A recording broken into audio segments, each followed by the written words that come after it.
सो hi friends, एक नया video topic में आप सभी का फिर से स्वागत है। तो यदि आप जीविका में कार्यरत हैं या बुक कीपर हैं या फिर जीविका में सीएम पद पर कार्यरत हैं, तो आपके लिए ये वीडियो बहुत ही इम्पोर्टेंट होने वाला है। क्योंकि आज हम लोग ग्राम संगठन का जो वाउचर होता है, जिसको कि भुगतान विपत्र हम लोग कहते हैं, जो पीला अ, हल्का लाल रंग का होता है, तो उसको हम लोग किस तरह से भरेंगे। जो ऑडिट के पर्पज़ से जो ऑडिट होता है जब भी, तो इस विपत्र को मांगा जाता है, तो इसको भरने से संबंधित हम आज की इस वीडियो में बात करेंगे। तो इसको भरने के लिए है, सबसे पहले आपको ये यहाँ पर देख पा रहे हैं, आपके स्क्रीन पर जो दिख रहा है यही है वो भुगतान विपत्र। जो यदि हम वीओ से कैशबुक में कुछ भी एंट्री लेते हैं, जब हम किसी को भुगतान करते हैं, तो हम इस पर्ची को काट कर सुरक्षित रख लेते हैं। इसमें सपोर्टिंग डॉक्यूमेंट्स जो कि भुगतान विपत्र के लिए आप लोग जानते हैं, इसमें दो तरह का होता है। एक होता है कि जिसमें आपको बिल मिलेगा, ठीक ना। एक होता है जिसमें आपको बिल प्राप्त होगा। ये बिल कंप्यूटराइज हो सकता है या कोई दुकानदार का मोहर मार के हो सकता है।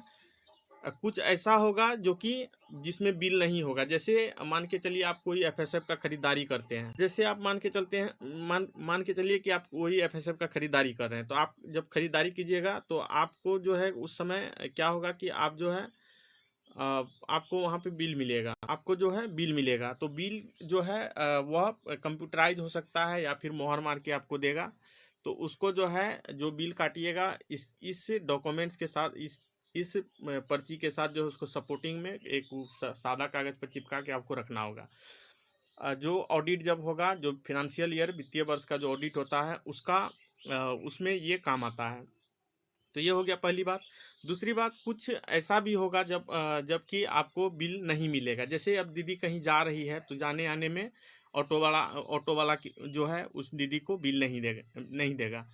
तो ऐसे में क्या होता है कि दीदी जो जाएगी वह उसको भर करके, जितना खर्चा होगा उसको भर करके, जैसे यातायात खर्च हो गया, ये सब जो है उसको भर करके वीओ मीटिंग में उसको मिनिटाइज करा करके और मोहर मार करके उसमें सिग्नेचर करके, जो कमेटी है, कमेटी के द्वारा इसको सपोर्टिंग में लगा के रखना है।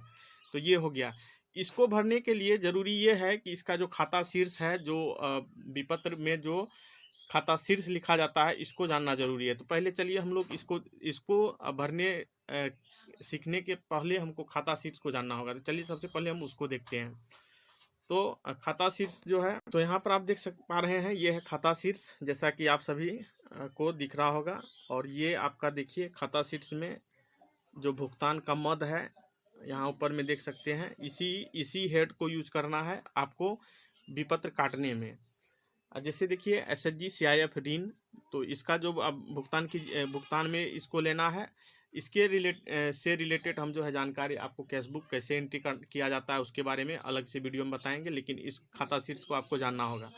तो एसएचजी सीआईएफ ऋण के लिए देखिए हेड, एसएचजी सीआईएफ प्रथम किस्त आईसीएफ ऋण हो गया, द्वितीय किस्त हो गया।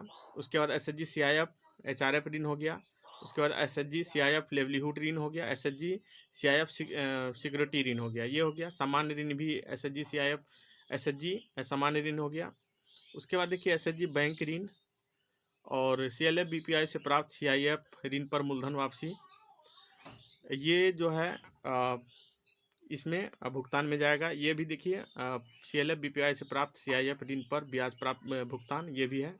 बैंक ऋण पर मूलधन वापसी, जो बैंक ऋण देती है उसमें जो मूलधन भुगतान किया जाता है वो है। बैंक ऋण पर ब्याज भुगतान, खाद्यान्न क्रय जो होगा, क्रय कीजिएगा तो उसमें आपको भुगतान करना होगा, तो वो सारा चीज़ जो है इसमें आएगा। उसके बाद देखिए बैठक खर्च भी है, भुगतान में जाएगा। वित्तीय खर्च जो कार्यालय साफ सफाई, बर्तन खरीद एवं अन्य। उसके बाद कार्यालय किराया, ये भी आएगा। सीएलएफ सदस्यता शुल्क, और ये सब आप देख सकते हैं। इनपुट जो भी श्री विधि या कुछ भी करते हैं उससे जो क्रय होता है उसका यहाँ पे आएगा। 17 नंबर में देखिए संस्थागत शुल्क भुगतान, सीएलएफ अंश पूंजी, जो अंश पूंजी अंशदान दिया जाता है वो भुगतान में आएगा। अस्थायी संपत्ति में जो दरी खरीद करते हैं तो उसका जो है भुगतान में जाएगा। अलमारी खरीद, फर्नीचर खरीद, ये सब सारा चीज़ जो है भुगतान में जाएगा। उसके बाद कुछ और हेड है जिसको कि हम लोग देखेंगे।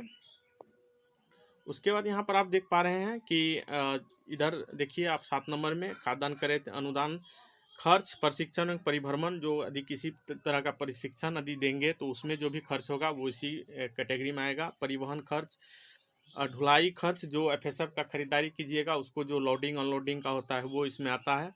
13 नंबर में देखिए प्रशासनिक खर्च में सामुदायिक संगठक का मानदेय, लेखापाल का मानदेय, बीआरपी का मानदेय, अन्य सामुदायिक सेवी का मानदेय, लेखन सामग्री खर्च, डाक खर्च, यातायात खर्च, ये सारा चीज़ जो है भुगतान में ही आता है। और इसके रिलेटेड हम जो है एक नया अच्छा सा अच्छी तरह से समझाकर वीडियो बनाएंगे, एक एक हेड बताएंगे। इसके लिए आपको करना होगा चैनल को सब्सक्राइब, तो प्लीज़ सब्सक्राइब कीजिए और इससे जुड़ जाइए ताकि आपको आईसीडीएस और जीविका से रिलेटेड सारा इन्फॉर्मेशन, सारी जानकारी, सारी योजनाओं से रिलेटेड, सारी रजिस्टर लिखने से संबंधित सारी जानकारी आपको मिल पाए।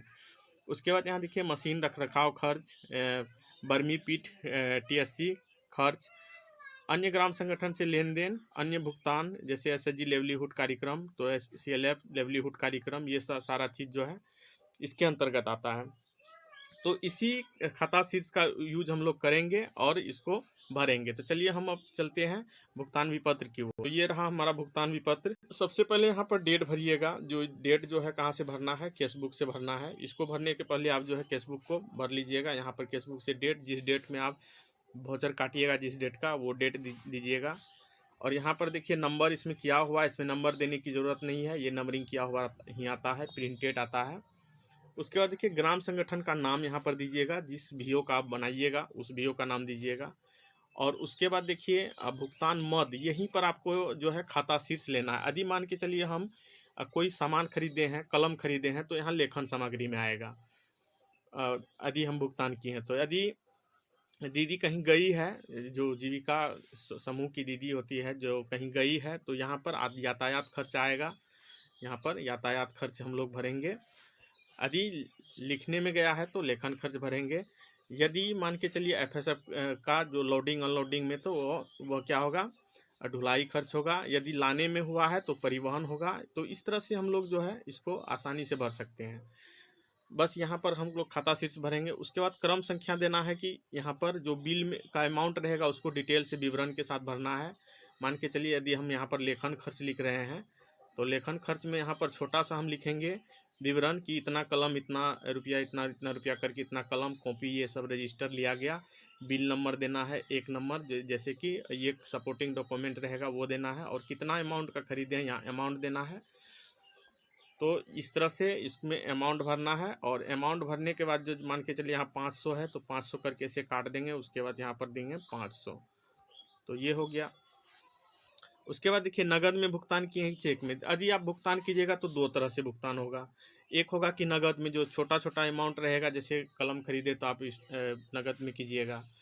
यदि मान के चलिए आप एफएसएफ का खरीदारी किए तो आपको चेक से पेमेंट करना पड़ेगा। तो चेक का यहाँ जो टिक मार दीजिएगा इस तरह से, और चेक का नंबर यहाँ पर और डेट यहाँ पर आपको लिखना होगा। उसके बाद जो राशि रहेगा यहाँ पर राशि शब्दों में लिखिएगा।